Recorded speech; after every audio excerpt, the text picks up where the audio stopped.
Annyeonghaseyo, all my beautiful people. Welcome to the alternate point of view. So today we are going to be talking about the Rust trial, which is involving Hannah Guttirez, who is the armor on the set of the movie Rust, which is where Hylana Hutchins was killed during the filming of the movie, which Alec Baldwin is the main producer on. Now, I have experience as an actress on many sets. I am not obviously a big name actress or anything like that. I have been on several set locations though, and I have been on several sets that we have had to use props on. I have been on sets where we have had to provide our own props, our own costumes, our own everything because the budget is very small. I have also been on sets where things have been very rushed or things have been very hurry up and wait. So I can relate a lot to this situation. However, I have not been on a set where anyone was severely injured or even unalived, as they make you say on YouTube. So, I haven't heard of anything this terrible happening on a set since, or anything this similar actually, since Brandon Lee was incidentally unalived during the filming of The Crow 2, which is a very sad situation. There was a lot of negligence on the part of the prop crew, where there was apparently some gunpowder left inside of a supposed blank, and it was at very close range, which caused his imminent demise. So the same thing sort of happened on this set. So apparently, Hannah Guttirez, she is the daughter of a very famous armor who has been on multiple sets, has done many films throughout his career, and is very well known in the industry. And she apparently got this gig because her father is so well known. And this was only her first or second really big gig that she ever got as far as being the main armor on a big film. And it's a pretty big film. I mean, Alec Baldwin is funding it. But from the stories that are being told about this set, there were a lot of corners being cut. It was being rushed. It's out in the middle of nowhere in New Mexico. So if you don't know what it's like to film on location, and you're out in the middle of nowhere, it's pretty rough. I have been on a couple of sets where you're out in the middle of nowhere, and let me just tell you, even though they say that safety is their number one priority, I can just say that if you are not the main actor or actress on that set, it is not the number one priority. And you're kind of fish food, basically. They do take care of you. They do make sure that you have everything that you need. But as far as care getting to you or someone being there able to take care of you immediately, that kind of care is not really there, other than maybe a Band-Aid or something. But as far as EMS or a real doctor or an EMT or something like that, that's not actually readily available on a set. So when they say that safety is priority, it really just depends on what kind of set you're on and what kind of budget they have. So that is kind of what the strike was about. Was A, yes, of course, more money, but B, it is for the safety of the actors and actresses, and it is for ensuring that that you're not under conditions that are not safe and conducive to your body. Because I have been on sets where you have literally just been eaten alive by mosquitoes, bugs. You're in the elements.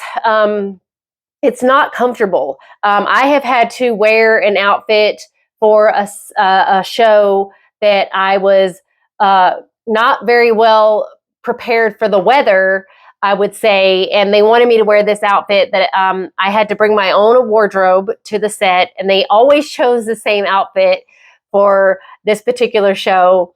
And the weather wasn't what we thought it was going to be, and it was much, much colder than anticipated. So I would freeze to death waiting for my turn to be called for the scene. So there wasn't really anywhere to go, and you had to stay, and this was during COVID also, so you had to stay 6 feet apart even though you were outside, and you had to wear a mask, and you had to wear it a certain way, and there were the COVID police around, so they were much more concerned about COVID guidelines than they were about, honestly, your comfort and your safety as far as like if you were going to be injured or not.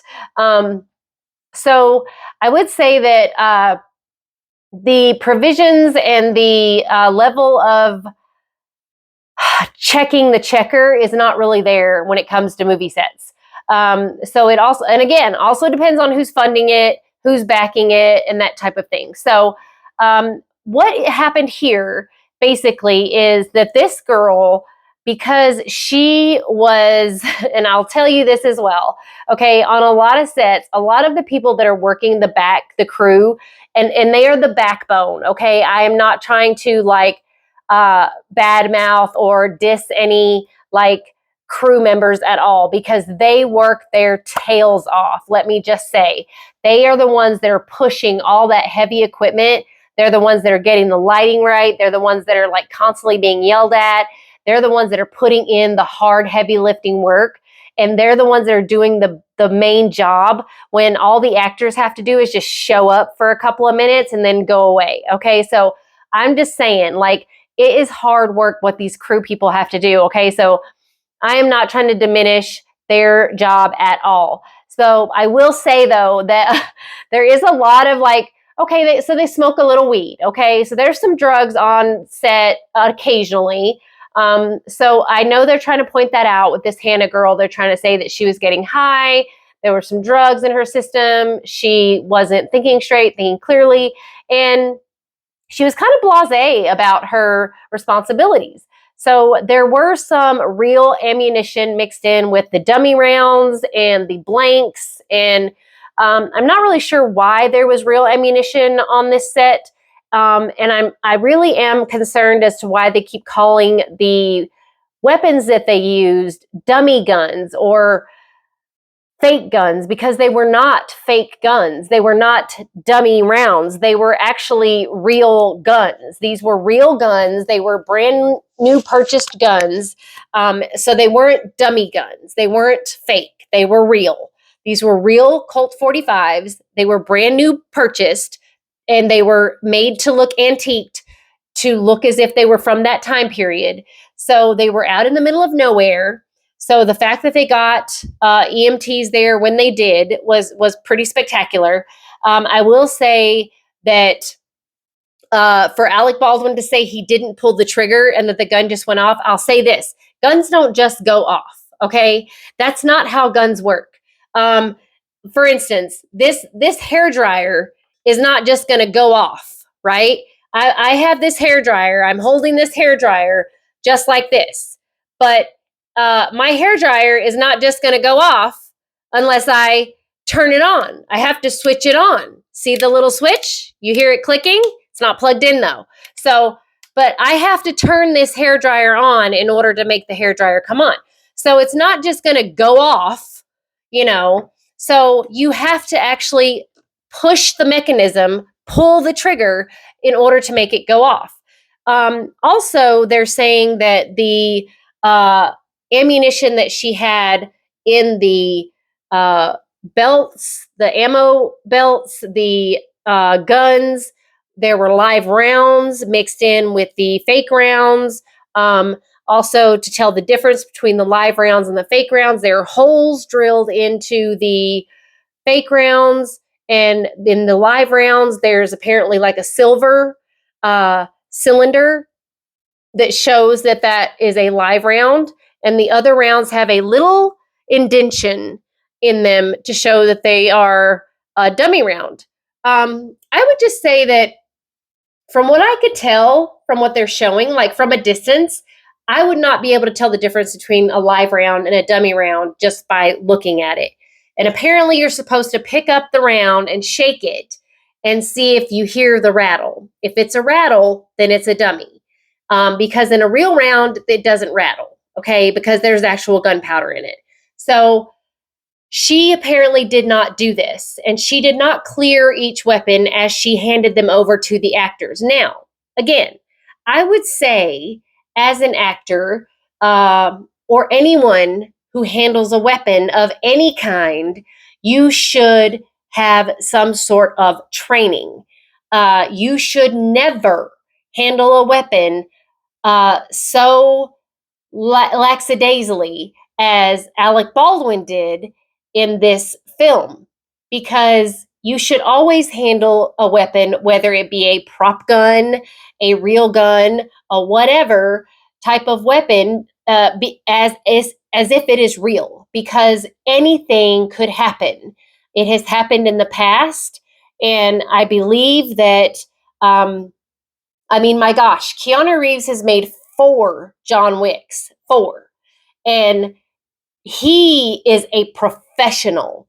He can load and reload a weapon with one hand and is amazing because he trains. He trains his butt off, and he trains with real weapons, and he uses every one as if they are real because they are real.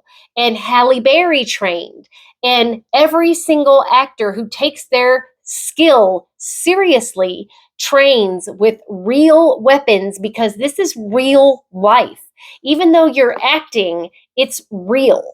And you have to treat the situation as if it were real, because you have people like my boyfriend, for instance, who does critique every film that has a weapon in it and counts, literally counts, because back in the old days when they made films, you could count how many times they would shoot at someone, and it would seem like never ending endless bullets, right? Like it just never ran out. That's not the case, okay? They do run out. And then you would never see them reload. They would just keep shooting and shooting and shooting and shooting. That's not real life. So I would say something like Keanu Reeves is spot on, like spot on. Okay, he is a professional. Alec Baldwin is clearly not a professional. I realize that he's funding this film, and they're trying to put this all off on Alec Baldwin and not on the armorer. I believe she is culpable. I believe that she holds responsibility.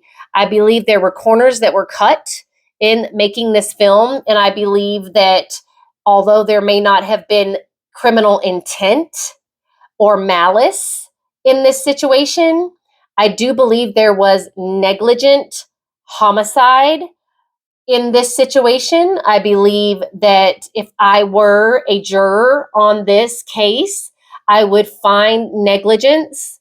I would see the negligence as I am seeing so far in what has been brought about in this case. I also see the inexperience of this young girl. She has literally ruined her life.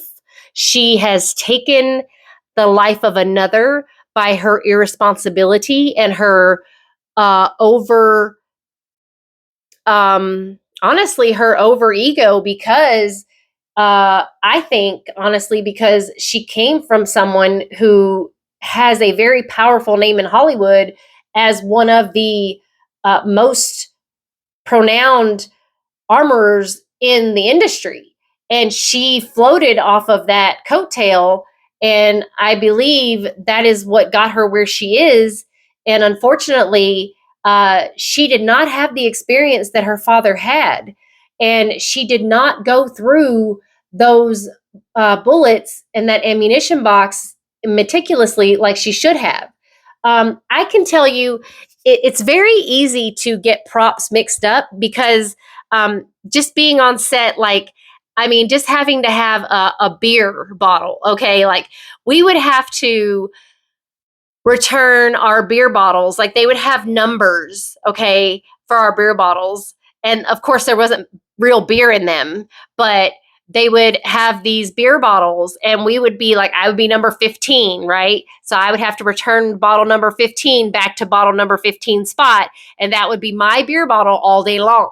So it's very important. The prop people are very, very, very important, and they make sure that they get those props back because it's very, very important. I have not been on a set yet, I can say, that has not been super duper duper professional.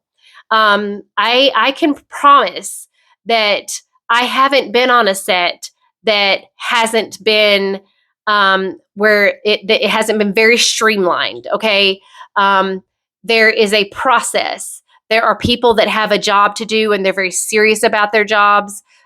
So I would say I don't know what happened on the set of Rust. I was not there, but I will say that for Alec Baldwin to say he didn't pull the trigger, that's not possible. I would say for him to say that he didn't cock the gun back. You don't necessarily have to cock the gun back in order for it to shoot. You just have to pull the trigger. You have to have enough weight. If you haven't pulled a trigger on a 6-shooter, you just have to pull the trigger. You don't necessarily have to cock it. So if you don't know anything about guns, I do know a little bit about guns. I am trained to shoot. So there is a way to know, especially on a 6-shooter, which is one of the best guns for a female to carry because it won't accidentally go off. It's not going to happen. A 6-shooter won't accidentally go off because it takes 8 pounds of weight to pull the trigger, and you don't have to cock it back. You can just pull the trigger. So it's not going to accidentally go off. It's a good safety gun. You don't need a safety for that gun. So that's why it's important for a woman to have that gun to carry around rather than any other type of gun, because women, it's easier for us to carry a Colt or a little 6-shooter because we don't need to worry about fiddling with a safety in an emergency situation. So I would say that Hannah Guttirez is really in a fight for her life. And y'all, if you have not seen her attorney, y'all, she looks like she needs to be, and I'm sorry, God, forgive me, but she looks like she should be at the club, some kind of club, but not behind a lawyer's desk. I am shocked and appalled at how people dress for court. Hannah Guttirez, at the time of the filming of Rust, had like 2 or 3 different colors in her hair, which is normal for like the acting industry, y'all. That everybody's very creative and they're very different, and they just have a different type of style. But this lawyer chick is like, she looks more like she should be the client than the lawyer. So and she has not toned it down. She put on a scarf, okay, the next day, but other than that, she still looks like she should be going to the club. But I would not want my life to be in her hands because I just feel like the professionalism level is not there. But after seeing some of the text messages, Hannah does not seem very concerned about her role in this. I don't think she's taken responsibility at all. I don't feel like Alec Baldwin for sure has taken responsibility. They've actually started the movie back up again. I know that during the filming there was quite a few walkouts because the people on the set were not feeling safe. They were not feeling taken care of. They were not feeling like the safety measures were being taken. They felt like, obviously they're out in a very desolate area. It's hot. A lot of these people, especially extras, y'all don't know what it's like to be an extra. Being an extra on a set, you are the literal bottom of the barrel, and you are treated like, it really depends. Again, it depends on the set you're on, and it depends on the producer and the filmmaker and all of that. But honestly, as an extra, you're not treated that great, and you're paid garbage pay. And that is another reason why I will never be an extra again, because it's not worth it. It's not worth it because you can put it on your IMDb, but you can't put it on a resume. It doesn't count because it's not acting. You're just a body. And it's not really, I mean, they're going to start using AI for that anyway, so it doesn't really matter. But you're just freezing your butt off, or you're burning your butt off, or whatever you're doing for peanuts.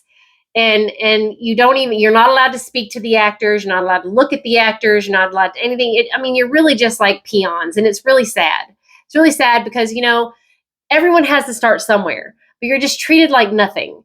And so are a lot of the crew. Like, a lot of the crew are treated like nothing. And honestly, like I said before, the crew are the backbone of these films. They are the backbone of how these films get made. If they did not carry around and lug around all of that heavy equipment, and if they did not get the lighting right, the shadows right, the filming, everything that they do is just, I am so impressed. I have to say, crew, they kill it. They crush it. So when you have someone with a job as important as an armorer, like Hannah Guttirez's job, it is very, very important and very crucial that you have someone that is super well trained, and that you have someone that is working with your actors day in and day out to ensure safety measures are taken. What should have been happening on this set is she should have been working with these actors every single day, checking their weapons, checking the ammunition, checking prior to. They should have been taking the time before each scene to ensure that everything was correct.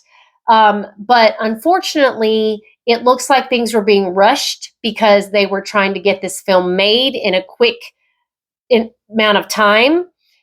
Therefore, the proper safety measures were not taken, and this could be partially on the producer part, and it could also partially be on the inexperience of the armorer. I'm not really sure how much she's going to get or how much Alec Baldwin is going to get, but either way, I do believe that this is a justified case, and I do believe that Hannah is sorry, but I'm not sure if she understands the complete ramifications of her lack of experience and her lack of just judgment, that she didn't do what she was supposed to do. And apparently, from what I understand, she was given extra duties. So she was more than just the armorers. And this happens a lot of times on sets, you guys. So when you have someone that is told to do multiple things, she was over props as well. So not only was she over the guns and the ammo, she was also over some other props. You can't do that. You can't hand someone multiple jobs. And it happens a lot on sets, you guys. Sometimes we would have someone who was just over the extras on set, but then they would get pulled away to go do something else. And then, it would be hard. It's hard because, they're also working their tails off for little money. And it's a tough job. It's tough. And the actors are getting paid a lot of money. They're complaining about how they don't get paid enough. They're complaining about their trailers not being perfect and all this stuff. So it kind of, now you can see why I don't really have any sympathy for these actors that are complaining when you have people who are just trying to make it, man. And you have crew people who are, working their tails off, and they're out sweating in the hot sun, and they're pushing and lugging around this heavy equipment from literally one location to another. And they're, it's tough work. So I really, really I have a high level of respect for the crew and all of the people who have to keep up with every single person's prop, every single person's costume, every single person's outfit, and every single person's lanyard, because you have to turn those in at the end of every scene, every day, and where they're going. So I just, it's a lot.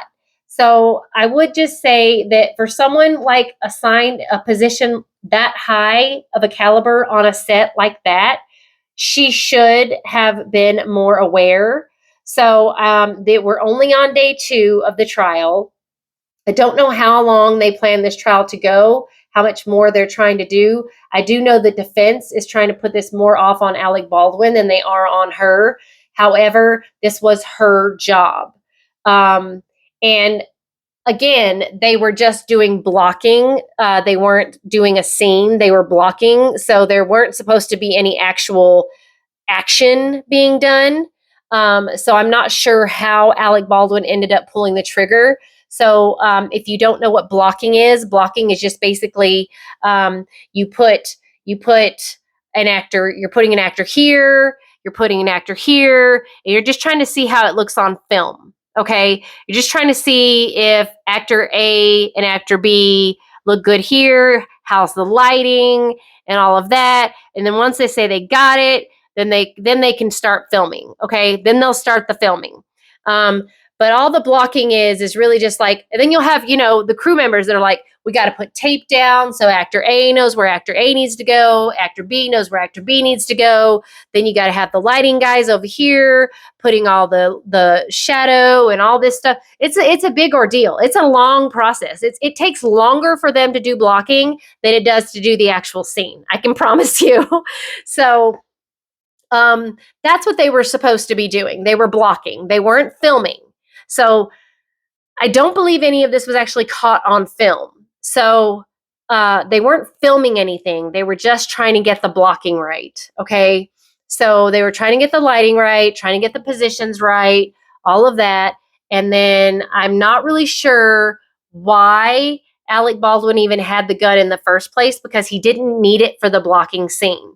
So a lot of times when we do blocking, we will have it'll be a scene where you're supposed to have a prop. You don't need the prop. You just pretend you have the prop. So there would be times where we would do blocking and we would be, supposed to have our bottle of wine, or supposed to have our a bottle of wine, our bottle of beer, or supposed to have a glass of wine. And we would just pretend, our hands are empty, but we would pretend so that they could just kind of see the movement and see how that would look in the scene.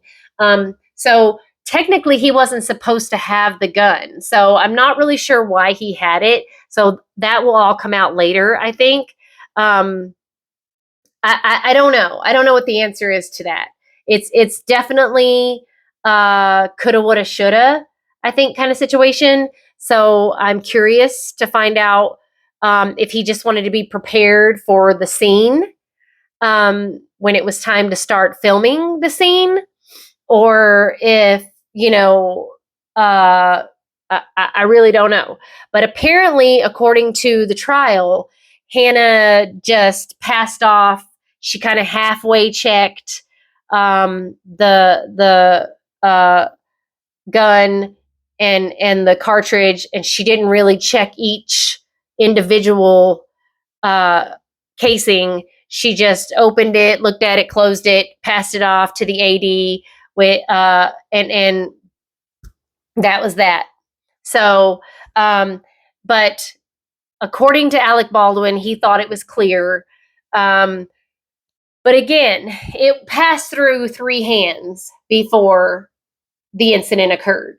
So, as I stated, if you're an actor and you're using weapons in a film, you should have the wherewithal to have training to use a weapon. Period. Point blank, done. If you have some sort of fear of weapons, or you don't feel comfortable using weapons, then maybe you shouldn't be making films with weapons. I get that it's acting, but maybe you shouldn't be using films with weapons. Okay? If you're not going to get the proper training, then you shouldn't do that, because yeah, making westerns is fun. Yes, making shoot 'em up films is fun. But if you are not willing to do what Keanu Reeves does, and that is get professional training by some of the best trainers in the world, then you shouldn't be doing the job, period. You should just stick with your silly little rom-coms and whatever, and don't mess with the real deal Holyfield. So I will end with that and say that I hope that everyone understands.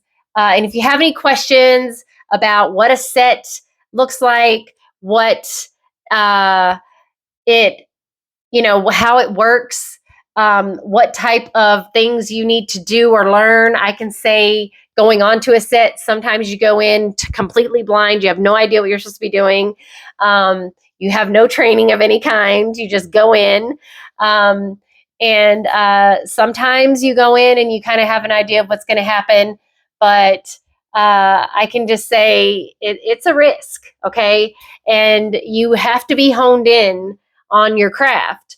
But this is just one of the many reasons why I stepped away from the Hollyweird scene.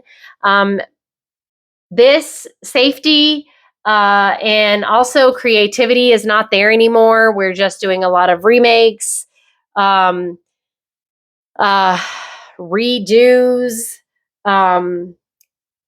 I don't know what you want to call them, live actions. We're not even doing like new stuff.